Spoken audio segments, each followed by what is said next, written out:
100 ជំហានពេលការឈប់ប្រើផលិតផលសៀមបាទសូមជម្រាបសួរទៅដល់ពុកម៉ែបងប្អូនទាំងអស់គ្នាខ្ញុំបាទហ៊ុន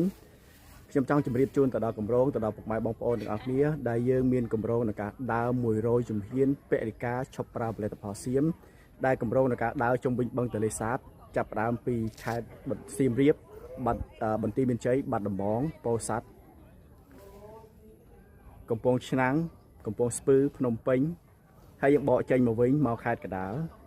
មកខេត្តកំពង់ឆ្នាំងកំពង់ចាមហើយបន្ទាប់មកយើងមកកំពង់ធំហើយបកចូលមកខេត្តព្រះវិហារវិញដែលមានចម្ងាយ925គីឡូហើយសូមគោរពអញ្ជើញពុកម៉ែបងប្អូនទាំងអស់គ្នាក្នុងការចូលរួមដើរជាមួយគ្នាពលិកាក្នុងការដើរ100ជំហានពលិកាឈប់ប្រើផលិតផលសៀមដែលចាប់ផ្ដើមពីបងប្អូនទាំងអស់គ្នាបងប្អូនអាចអញ្ជើញចូលរួមបានហើយយើងនឹងជួបគ្នានៅតាមដងផ្លូវបាទអញ្ជើញចូលរួមបងប្អូនចំណាយត្រឹមតែដើរត្រឹមតែ100ជំហានក៏មានន័យថាបងប្អូនបានពលិកាក្នុងការឈប់ប្រើផលិតផលសៀមទៅហើយគោលបំណងនេះគឺធ្វើដើម្បី